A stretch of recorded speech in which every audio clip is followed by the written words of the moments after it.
fancy meeting you here. Can anyone guess where we're turning? Hebrews 11. Perfect. All right, it is 6:55. Time to rock and roll. All right, let's get Hebrews 11. So, when they asked me to teach, I was really excited because I haven't taught in a while. I haven't taught in a group like this. I don't know, it's been a couple of years, it feels like. But when they told me what I was teaching on, I was bummed. Because I didn't get to teach on the friend of God. And I didn't get to teach about the man after God's own heart. And I didn't get to teach, let's say, about Gideon and insurmountable odds. I got Samuel.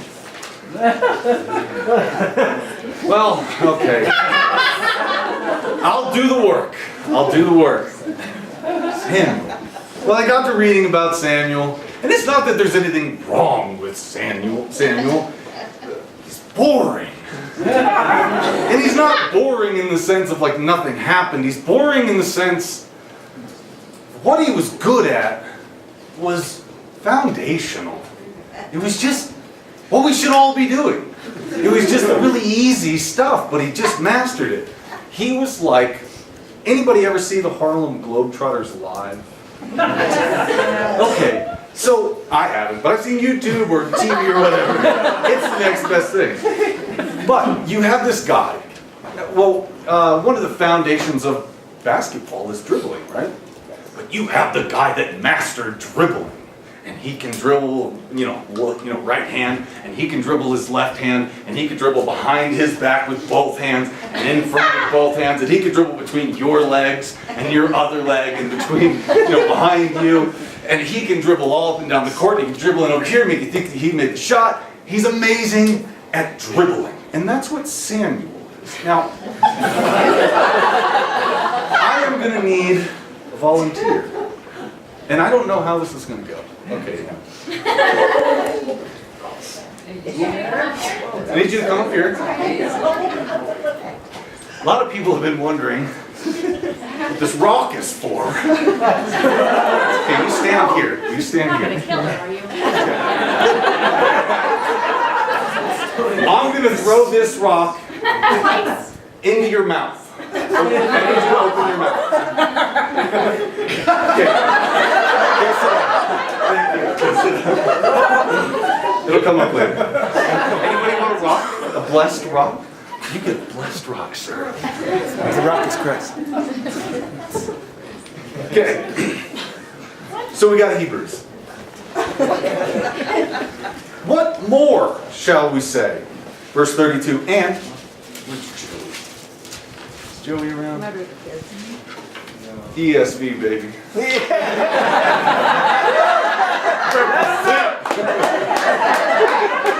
32.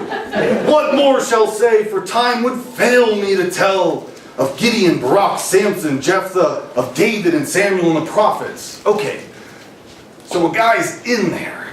Let's take a look at him. Now, I want to take a look at Hebrews 11:1. And I know Paul mentioned this, but I want to just take a quick look at this. Now faith, pistis, right, is the assurance of things hoped for. That word assurance, that was the title deed, right? So the title deed, the document that says, it's yours, baby. The assurance of things hoped for, that you expect to see in the future. The conviction of things not seen. For by it, the people of old, including my guy Samuel, received their commendation. By faith we understand that the universe was created by the word of God, so that what is seen was not made out of things that are visible. Now, believing, right? What you have here is actually a lack of evidence or reason. You don't need, like when your mom and dad told you to do something, and you said, why? And they spanked you. I didn't, why? You need to do what you're told to do when you're told to do it. Who came up? Mom, where are you? There you are. Okay. If you have a thing to put in Hebrews 11, we will be coming back. If not, we will just be coming back. Let's go to 1 Samuel. Now, again, another thing that makes Samuel So boring. He dies in the first book. Come on, guy. Last the whole thing. So, 1 Samuel. Now, we're thinking about dribbling. We're thinking about some fundamental aspect of Samuel's character that I'm hiding from you, and we're going to discover it together. So, now the boy Samuel. What chapter? Sorry, chapter 3. Now the boy Samuel. We're still turning. Come on, I've been teaching for 6 minutes. Now the boy Samuel was ministering to the Lord in the presence of Eli. And the word of the Lord was rare in those days. There was no frequent vision. At that time, Eli, whose eyesight had begun to grow dim so that he couldn't see, was lying down in his own place. The lamp of God had not gone out. Samuel was lying down in the temple of the Lord where the ark of God was. Then the Lord called Samuel, and he said, "Here am I." And he ran to Eli and he said, "Here I am, for you called me." Now, grumpy old Eli rolls out of his bed, rolls over, and he's like, "I didn't call you. Go lie down again." So he went and lay down. And the Lord called again, "Samuel." And Samuel arose, got out of bed, ran over to Eli and said, "Here I am, for you called me." And he said, I didn't call you. To quote Tom Waits, "Get out of here, you're bothering me." "I did not call, my son. Lie down again." And Samuel did not know the Lord, and the word of the Lord had not been revealed to him. And the Lord called Samuel again the third time. He arose and he went to Eli. And I'm sure Eli is getting to the end of the rope because he's old and he's trying to go to bed right now.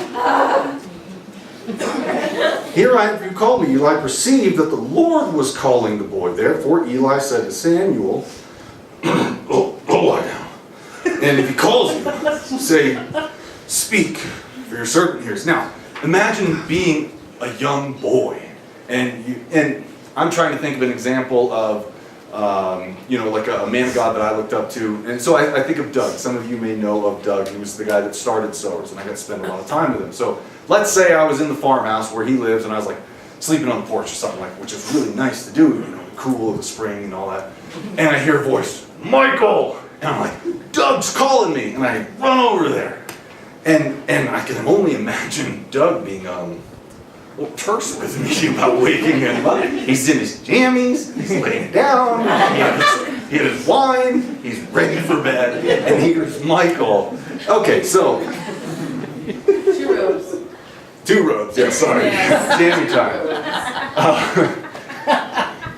But can you imagine then, me doing that 3 times, and then Doug says, "Michael, it's God." The word of the Lord was rare at that time. Can you imagine the excitement of a little boy to know that the creator of the heavens and the earth hadn't spoken to anyone for a very long time? And now he's speaking to me. The Lord came and he stood, calling as the other time, "Samuel, Sam." I don't know what he sounded like. Samuel said, "Speak, for your servant hears." Then the Lord said to Samuel, "Behold, I'm about to do a thing in Israel." And he tells him something. But I want you to look at how he reacted as a kid. He got up and he went to do the service of the Lord. It was his motivation that got him up. He was ready to serve. He was willing to serve. He wanted to get out there and do it. Let's go to chapter 8.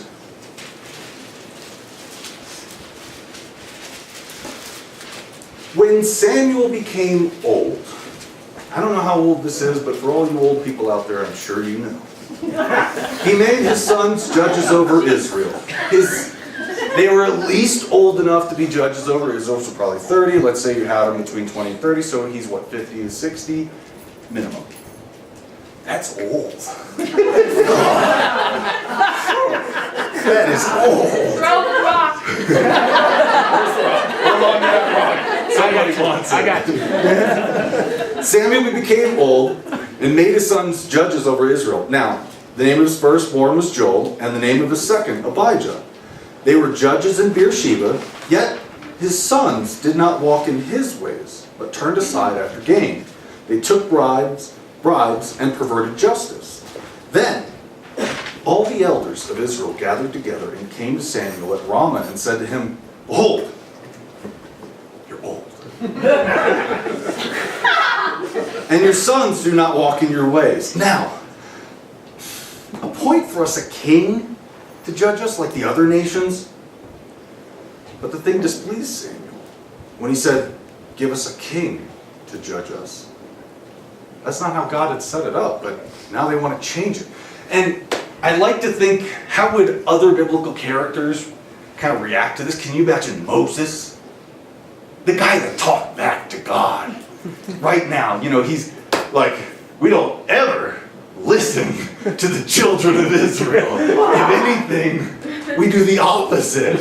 But, what Moses did was, God, they wanted to do a certain thing, or the children of Israel sucked, or whatever. They went to God, and they ferreted it out for the righteous, just way of handling it. Or, we like to dog on Peter. What if Peter was the guy? What if Peter, you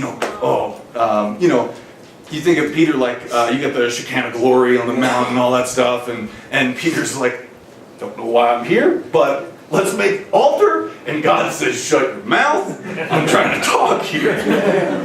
But that's not Samuel. Essentially, God said to Samuel, open your mouth, I'm going to throw a rock in it. It's that asinine. What he's telling Samuel to do. Obey. He says here, obey the voice of the people in all that they say to you. Unprecedented. That humanity would have the thing to be done. That God would say, let the people, obey the people. But you know what Samuel did? Well, actually, let me tell you the story behind the rock. Last weekend, I was with some believers in Spokane, Washington. And their names are the Armstrongs. Yeah, Will and Michelle Armstrongs, a nice, wonderful young couple there. And they have an amazing kid named James. Now, I'll describe you mine and James' relationship. So, one evening, Will, Dad, hands James a trumpet. Now, James is 2. James figures out how to put his lips on the trumpet and blows a horrendous noise. But he loves it. And he just keeps doing it for like an hour. Well, at some point, I was sitting and we're waiting for food to cook and all that, and Will hands me a guitar. And he says, Michael, you seem like the kind of guy that needs a guitar right now. So I start playing and singing. I don't know where James came from, but he came with that trumpet. And he came and sat down next to me, and I'm playing and singing some, depressing country song, and blowing on the trumpet. And he got video of it, because James was just enthralled with playing lead trumpet in my band. So that's me and James. Well, okay, so earlier that day, we were getting food ready, maybe it's 3 o'clock. Will and I decided we're going to go play cornhole. How many of you guys have played cornhole? Okay, yeah. So you got the 2 boards and whatever, and Will sets out the bean bags for us to start playing, and we go inside and get adult beverages, and we're walking out, and there's kind of a gravel area between us and the grassy area where we're going to go play cornhole, and James is standing on the other side. And I have this thing where I like to tell children to do things that freaks their parents out. So I tell James is standing on the other side, and I say, James, do I need to stand in the camera? Hey everybody, I'm back. I tell James, go stand over there, because Michelle had been describing the game, and I said, hey James, go stand over there, I'm going to throw a rock in your mouth. And he goes, so we've all heard childlike believing. Right? We've heard that. But let me just change that slightly to childlike obedience. Samuel's dribbling was obedience. Abraham screwed up. You have it recorded of him doing stuff he wasn't exactly supposed to do. And Moses, you have records of him doing stuff he wasn't exactly supposed to do. And David, you have something that he wasn't exactly supposed to do, but I wasn't able to find anything about Samuel where he disobeyed God at all. In fact, he had to pick up the pieces of disobedience. So, God says, going to make a king. Okay, everyone knows that's Saul. And then he says to Samuel, I need you to tell them and warn them what a king is going to be to you. Let's go to chapter 15 and look at Saul. This is Saul and Samuel. So, dribbling, right? Obedience. He's got the obedience down. I can't even dribble like a regular basketball with my right hand, but he's between feet, behind the back, and he's doing crazy stuff. Clean record of obedience. Okay, so, do you guys remember, I believe it was Joey, and who else? Aaron mentioned a little bit of the Amalekites and how they hit the rear. If you want to turn, keep your finger in 1 Samuel 15. But let's go back in Deuteronomy 25. If you don't have to turn there. I'll read it for you. Now, this is in Deuteronomy, God telling the children of Israel to remember. Okay, remember, and so I'm saying this to you. Remember what Amalek did to you on the way when you came out of Egypt? How he attacked you on the way when you were faint and weary and cut off your tail. Those who were lagging behind. And they did not fear God. Therefore, when the Lord your God has given you rest from all your enemies around you in the land the Lord your God is giving you for an inheritance to possess, you shall blot out the memory of Amalek from under heaven. You shall not forget. 1 Samuel 15. And Samuel said to Saul, the Lord sent me to anoint you king over his people Israel. Now, therefore, listen to the words of the Lord. Thus saith the Lord of hosts, God remembers. God remembers what the Amalekites did. I've noted what Amalek did to Israel in opposing them on the way when they came up out of Egypt. Now go and strike Amalek. You know what that means? They got the land. You remember it said in Deuteronomy 25, when you get the land and the promise is there, what a great day that it's time. We're going after Amalek. We're here. Okay. Now go and strike Amalek. Do what I told your forefathers I was going to have done. You're going to fulfill a prophecy that I gave to the downtrodden in Israel of yore. Now go and strike Amalek and devote to destruction all they have. Do not spare them, but kill both man and women and child and infant and ox and sheep and camel and donkey. You remember to wipe them off the face of the earth so no one could remember. But you guys will remember. So Saul summoned the people and numbered them in this place. They went and did a whole bunch of stuff. Verse 7, Saul defeated the Amalekites from Havilah as far as Shur, which is east of Egypt. And he took Agag, the king of the Amalekites, alive, and devoted to destruction all the people who were with the edge of the sword. But Saul and the people spared Agag and the best of the sheep, of the oxen, and the fatted calves and the lambs, and all that was good, and would not utterly destroy them. What a slander, what a diss to your forefathers who died in the wilderness, that God swore that he would avenge. And Saul doesn't do it. He doesn't carry it out. He is disobedient. All that was despised and worthless, they devoted to destruction. The word of the Lord came to Samuel. I regret that I've made Saul king, for he's turned back from following me, and has not performed my commandments, like you have. And Samuel was angry. Samuel was angry. The God of his forefathers, the God of Abraham, Isaac, Jacob, Joseph, the God of Moses, the God of the judges that just came through, the God that had promised the coming Messiah, had just been disobeyed. And the guy that loves to obey gets told that. And Samuel was angry. And he cried to the Lord all night. How many of you have cried all night? Anybody? Anybody cried all night? Okay. Now, if you were to put yourself back in that position and think, what demeanor would I have? What attitude would I have if whatever circumstance, let's say somebody did something to me and I cried all night. Sorry, I can't. And I cried all night. But I had to face that person in the morning. I had to go talk to them. Do you think that you or I would just treat it lightly? Andrew Peters?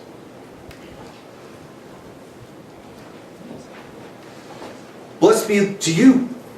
Blessed be you to the Lord. I have performed the commandment of the Lord. This is Saul. He's the biggest guy here. I'm pretty sure he's the biggest. I got a prop. And Samuel said, "What is this bleeding in my ears?" And can you imagine the anger that just was coming out of Saul, or out of Samuel? And the lowing of oxen. And Saul said, "I brought him out from the Amalekites, from the people. The people spared the best of the sheep and the oxen. Sacrifice to your God. We got a bunch of animals, we're going to sacrifice them to your God. Make him happy. And the rest we destroyed, devoted to destruction." And Samuel said to stop. "Stop! I'll tell you what the Lord said to me this night." And he's had the audacity to say, "Speak." Just say, "Speak." Can you imagine? Saul just going, "Dude, say it." It's kind of a diss. Samuel said, "Though you're little in your eyes, are you not the head of the tribes of Israel? The Lord anointed..." You can go sit down. I'm just going to... Thanks, people.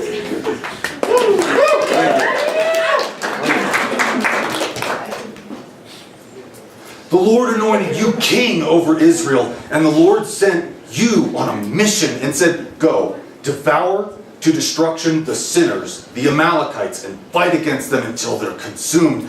Why then did you not obey the voice of the Lord? Why did you pounce on the spoil? And what was the evil and what evil in the sight of the Lord?" And Saul said to Samuel, "I obeyed the voice of the Lord.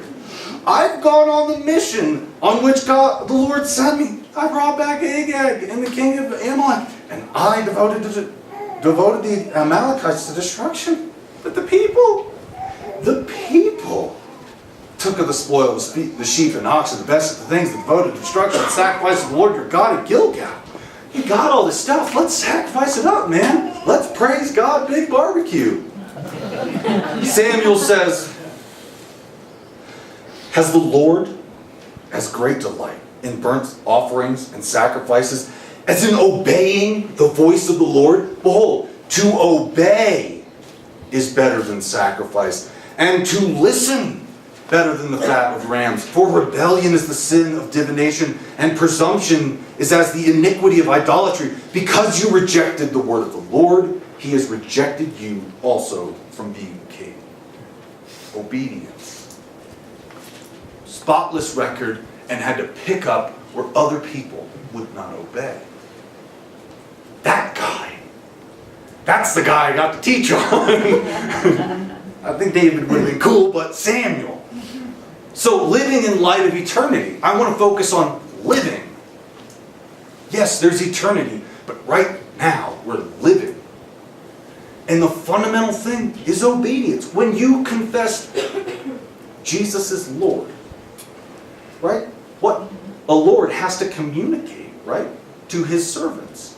You accept that you are now a servant of the Lord. And there's communication. And there's direction. There's command. There's, hey, I'm trying to do a thing. And I want to send you on a mission. Are we going to obey? Are we going to take his word as he said it and do it the way that he said to do it? Or are we going to be like Saul? Kind of tweak it a little bit just so we can get a better barbecue? No. I want to look at, turn to Psalm 99. There's more about the legacy of Samuel. What's Psalm 99? Psalm. Somebody explain it to her. He is silent. Psalms you will. Okay, Psalm 99. So there's a little bit more. Now, remember, camera. Remember the camera. I need like the circles, like draws my eyes into the camera. Okay. Make make eye contact with the years to come. Dribbling. Just remember to be, let's say, I'm getting out of my league here, LeBron James. Okay? Whatever. Okay. He's better than me. He's better than me. But the dude can dribble. The foundation of everything that he's going to do is based around dribbling. He's got to get the shoot. He's got to get down the court. He's got to make layups. He's got to do whatever. He's got to understand. He's got to understand how other people dribble. He's got to dribble himself. That's Samuel. Samuel had the foundation down, so we can do that. Now I want to look at two more aspects of Samuel that we can emulate while we're living in light of eternity. So Psalm 99, verse 1: the Lord reigns. Let the people tremble. He sits enthroned upon cherubims. Let the earth quake. The Lord is great in Zion. He's exalted over the peoples. Andrew, right there. The peoples. Let them praise your name. Great and awesome name. Holy is he. The king in his might loves justice. You have established equity. You have executed justice and righteousness in Jacob. Exalt the Lord our God. Worship at his footstool. Holy is he. Moses and Aaron were among his priests. Samuel also was among those who called upon his name. They called to the Lord, and he answered them. What did Samuel do when the children of Israel said, we want a king? He went to God. He called on the name of the Lord. He said, God, we got to talk this through. What do we do? That's what separates, that's his legacy, beyond Samuel. To get beyond, he is the guy that asked, what do I do? He talked to management. Let's look at something else. Jeremiah 15.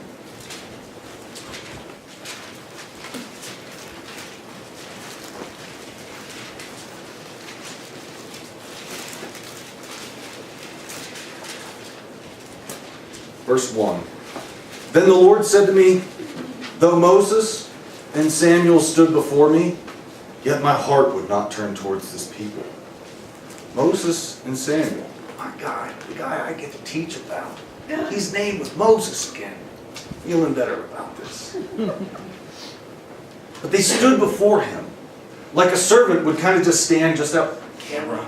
Would stand just outside the camera, just outside.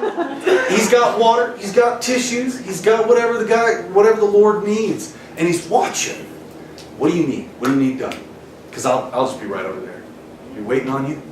If you need anything, let me know. Holler. I might be doing my own thing. I might be, painting. I might be drawing, writing, whatever. But I'll be just in the other room. Let me know. You need water. You want me to make you a sandwich, coffee, want tea? Here for you, buddy. That's Samuel. God, his Lord, his King. What if we did that? What if while we were living now, in light of eternity, we said, Christ is my Lord. Waiting. What's the next thing? What can I be doing? Like Samuel stood before the Lord. Just waited. And when God needed something, he knew who to call. The obedient guy. The guy that when he said, I need you to go on a mission, he would do it. And he would do it the way that he said to do it. When he said to do it. Thanks, Mom. She would say that all the time to my kids. But that was Samuel. That's what we can learn. That's why he's in Hebrews 11. He earned that. He was obedient. He stood before the Lord. He called on the name of the Lord. So as we go back down the mountain, let's obey. But more than that, let's stand in a spot mentally where we're ready to hear. Where Christ can know. Our Lord can know. I can call on that guy. I need something done. I can call on that guy.